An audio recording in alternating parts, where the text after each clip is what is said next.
Hi, I am Dr. Cam, and I am here with Alex Tomaszewska, and she is a weight loss wizard, which I'm super excited to talk to you.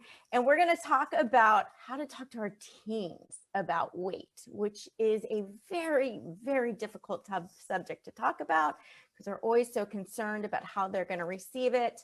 But we want to make sure that they're healthy as well. Let me read your bio real quick.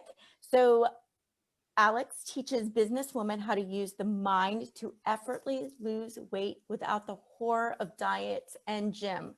She was a successful IT engineer and manager for 12 years, but got depressed. And that was the first clue that maybe she was meant to do something more challenging. She took a shot at losing weight using her mind and it succeeded at her first try. Wait, what? She fell head over heels in love with the process, enhanced it, and now takes clients all over the world on transformational journeys where weight loss feels almost like a side effect. Oh my gosh, that'd be great. So hello, Alex. And it's like 4:30 there. You are in Scotland. Yes, hi, hello. It's totally my fault that this event is too late. Like it's all on me. I messed up the calendar. I'm very sorry if anybody was waiting and now you have to watch the replay. It is all good. It is all good. It is difficult to get those time differences figured out. I have trouble with that all the time. You're too kind. So tell us a little bit more about your story and how you got into this weight loss journey. Yeah, of course. I never expected that. You know, I'm an IT engineer and my family is a family of engineers. So I never in a million years would I tell you that I would be ever in a weight loss business, but here I am. And but the reason for that is that when I was working, I was managing big team, 70 people, and then I was a vice president of a search and rescue canine organization, and I got depressed, and like it was very, very sudden for me. Like I started to have a memory blackouts for like a month, and then one day I just didn't get out of bed, and I realized I don't care if I go to work, which was big for me because I used to love my work. Yeah, and then I couldn't work for 18 months, and the day of the week I went back to work, I just quit my job without any plan, and that was the point in time when I knew I needed a change, and I figured things out from there. Let's just say it to make it short. I became a confidence coach. Before I did that, I had I was overweight from the depression. I was 20 pounds overweight, and I love food, and I would never go on a diet, never ever. And I don't like to exercise either. So, you know, those were not an option for me, basically.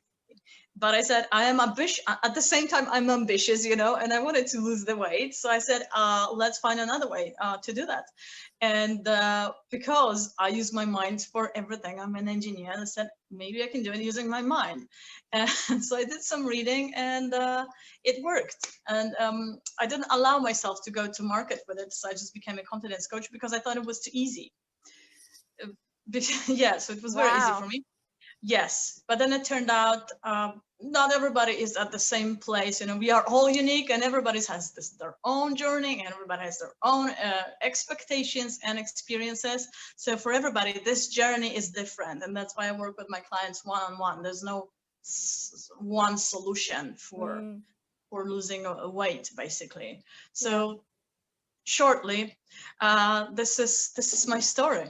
That's amazing. And so when you are working you work mainly with moms, with adults, with businesswomen, which a lot of us moms are as well. And I think there's two pieces of this. It's really us taking care of ourselves, which I think we get so busy. I think we tend to put ourselves last, and that ends up showing on our waistline a lot.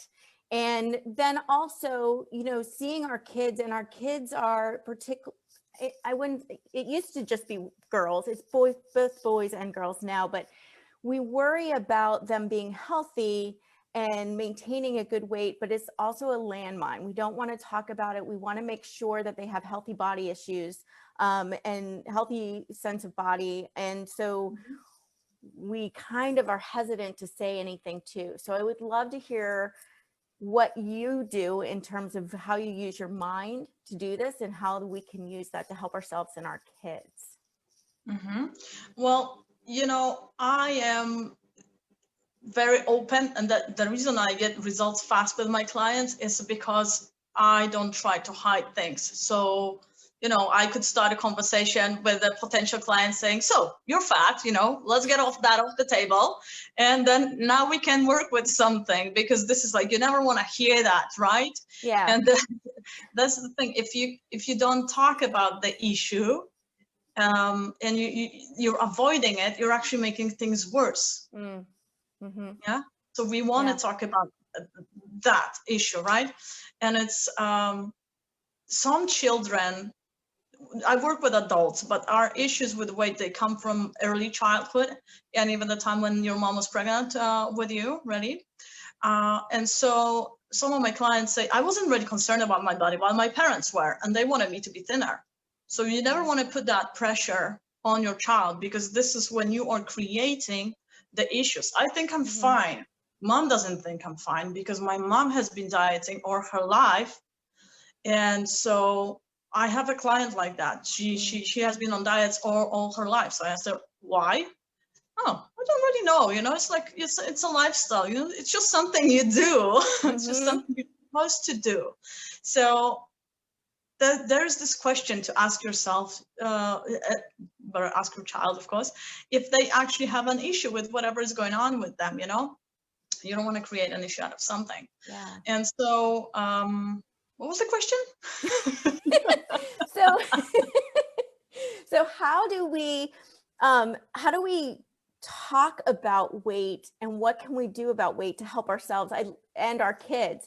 And I love the one thing of just, putting it out on the table. And I think one of the things that you were referencing to is the shame around it. And I think that's what makes it a problem, is when shame is put around weight, and when weight becomes a thing of self-esteem. Like if you're overweight, that means something's wrong with you, rather than I'm not healthy and I want to be healthier, right? So I think how we look at weight and how we, whether or not we accept it as just it is, and we can do something about it, I think is big. So what can we do about it? We now know, got to lose some pounds.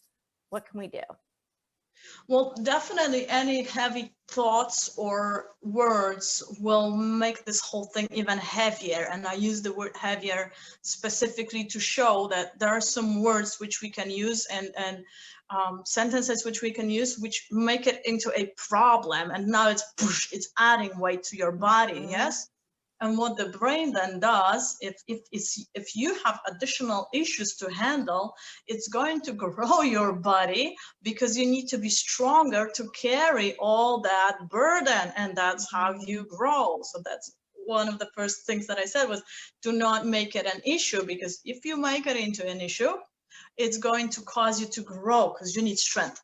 And the brain, the body can only easily grow fat cells. It's not going to grow muscles because they are too difficult to grow. So if you need strength, it's going to give you that strength, that stamina, sturdiness by fat, right? So I would say always approach things with curiosity, and do not make any assumptions that your child has some body issues, and never sweep under the carpet. Why? Because if we sweep under the carpet, then we end up with diseases in our future life. It's the worst thing to do, and even in the future generations, sweeping under the carpet. But basically, the way I work, we don't talk about weight, we don't talk about food, really, we don't talk about exercise. So you can avoid this whole topic altogether. And the way to work with kids, this is super interesting with psychobiology, is you work with the parent. We work with the parent as well, and it is enough that the child is there in the room, learning. He's there in the room, and his brain is listening, or her brain is listening, and she's listening. So what we would talk about with the mom, like I said, the weight comes from childhood. We will be talking about what was happening when you were pregnant with this kid. Yeah. So the child doesn't even have to know that you are visiting me, for instance, because of weight issues. So, you know, it's a different thing, and it's always about health. Because in psychobiology, which is the study, the field between that studies the connection between the mind, the body, the spirit, and diseases and how to cure them, being overweight or underweight is also a disease because it is out of normal, not normal, you know, out of norm. Our brain decided to do something to the body there, and we want to find out the reason for that. So when a woman is pregnant, the child thinks it's mom. So it has no idea that it's a separate person. So everything that happens when you're pregnant with the child, when it happens to you, the child thinks it's also happening to it. Right? So we have a tendency to think that the child is now born after the birth, after it's born, it becomes this person, and now, yes, we are separate and it has its own experiences. No, it already has experiences from you. And for instance, if a woman had an abusive partner, fat, one of the functions of fat is protective tissue. It is a protective tissue. It's going to protect us, yeah? So if you had an abusive partner when you were pregnant, you could have grown fat tissue, but instead of that, your child is then going to grow that fat tissue. And it has nothing to do with our diet. It has nothing to do with what we eat. And actually, that's how people end up wondering, why do I eat so little and I can't lose weight? Yeah. That trauma is still from that time, yeah? So you don't have to talk about this. And talking about healthy eating, the way I approach it is, why don't you want to eat healthy? What's wrong with that? Where is the resistance in you coming from? And then we open that conversation that we just talked about in the other video, right? So again, it's asking questions. And a child can be addicted to sugar.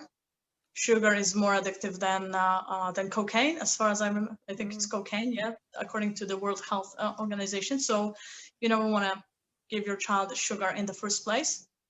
Yeah, don't get that substance in their systems. So that's a really hard one, because first of all, a lot of our kids already have had sugar. Also, you know, so many of the foods that we bring in that they love, or that they've, you know, their friends have, or they see, has sugar. And so how do we start helping them have a healthier diet without making it a diet? I think, again, we don't talk about food. We don't, so it's like if you're an alcoholic, which is also another addiction, and you try and manage your drinking habit, that takes too much of your energy. You're just human. You're incapable of doing that because your brain chemistry is set to addiction. And it is exactly the same with food. So trying to keep them off sugar is not the way to go. One thing that I do with my clients who think they overeat or actually overeat is making super tiny changes so that you don't really notice them. So eat a little, one bite less of the sweet thing, or cut a cake which is a little bit smaller. But again, if you do this to your child, if you cut a smaller piece of cake and you give it to them, they're going to feel like you're depriving them of food. And that makes you actually, again, get weight. Because one of the other reasons, there's many reasons why we gain weight, is a feeling of lack. If I don't have something that I want, I can get fat. Yes, one of the reasons, the ways the brain can react is I'm going to get fat.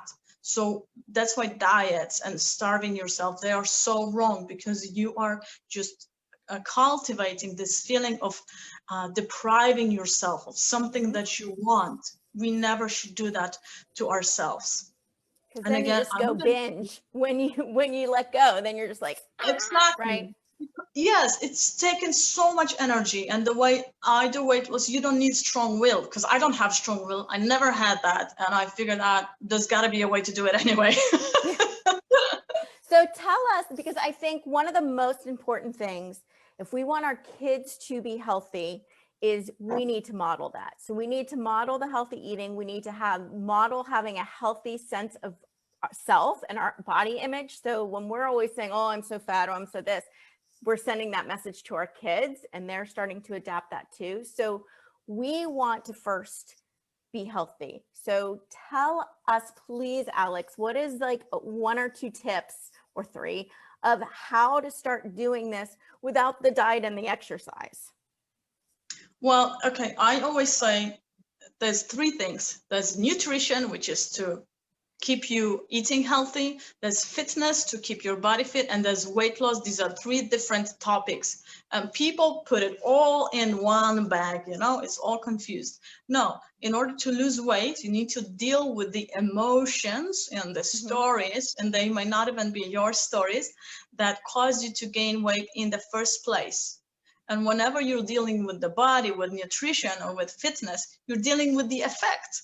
Yes. And the root cause, like this deprivation. We were talking about eating less, depriving yourself of food. Food for a child is mother. It's connected by the umbilical cord, and then it gets the breast. This is their first experience in the world. Food is mom. I just want to be safe, and I want to have food. This is all the needs of the child. And so when you're depriving yourself of food, it is as if you are depriving yourself of that motherly love, which causes you to eat. Yeah.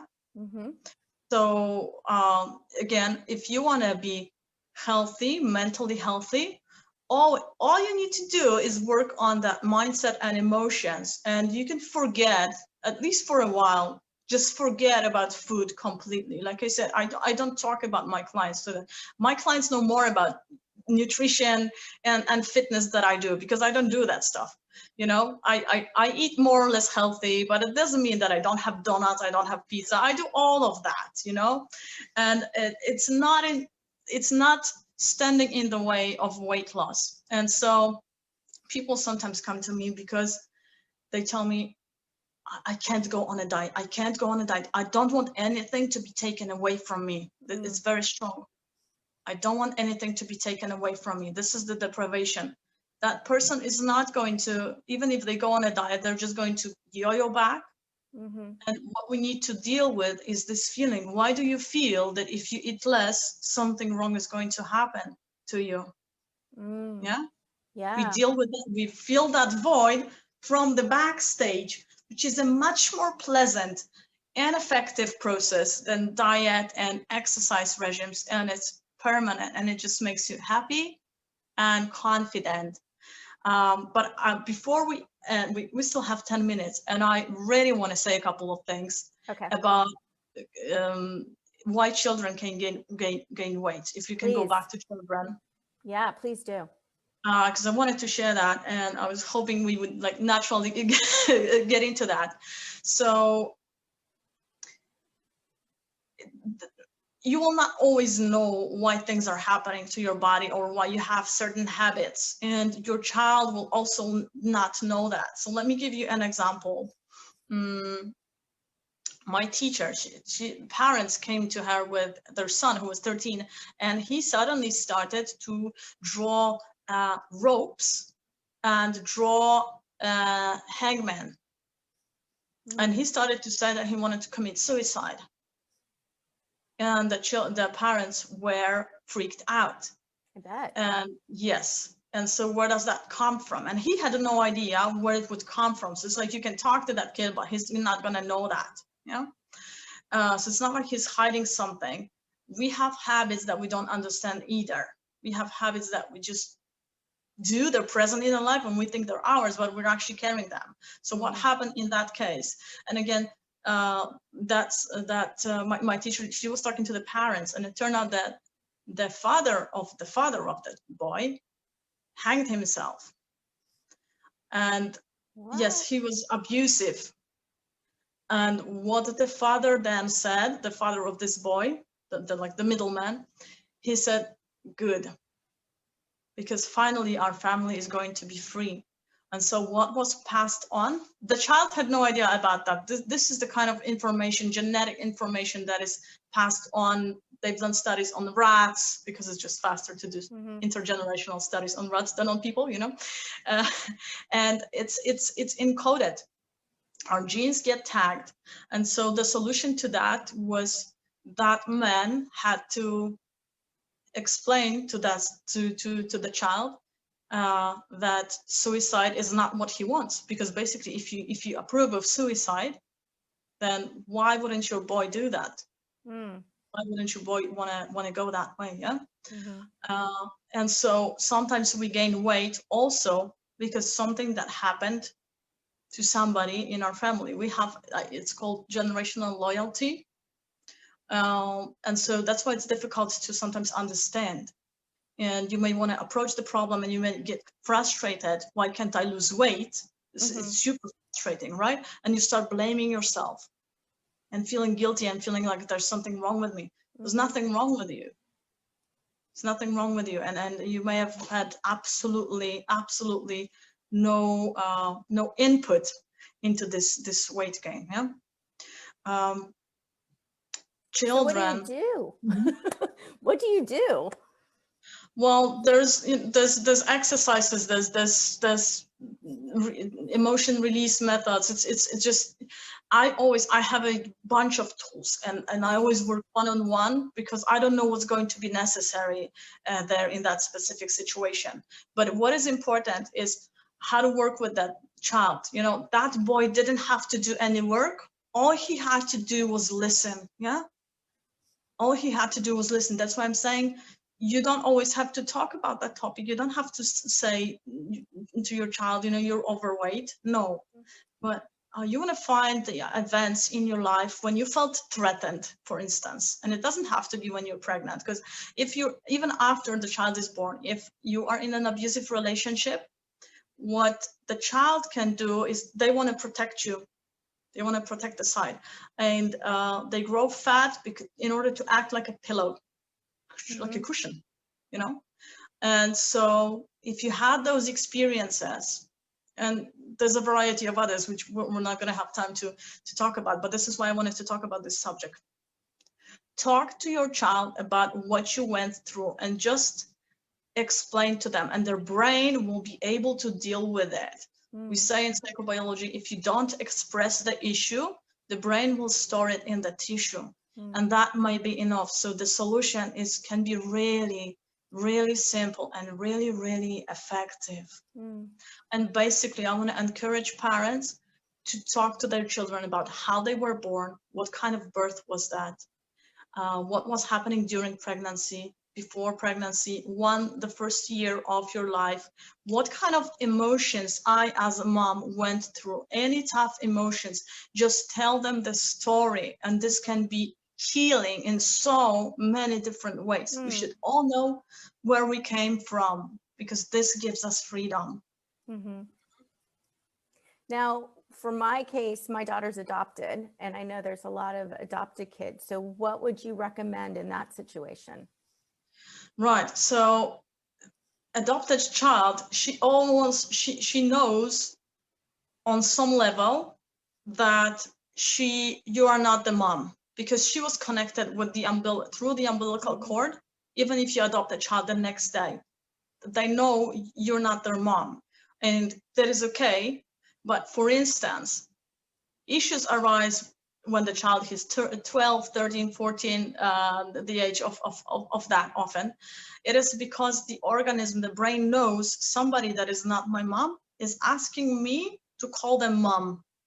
And it is just a clash. So the child should decide how they're going to call you. They may be okay with calling you mom. They may be okay with calling you dad, but they may feel something there and they're not going to be able to identify it ever.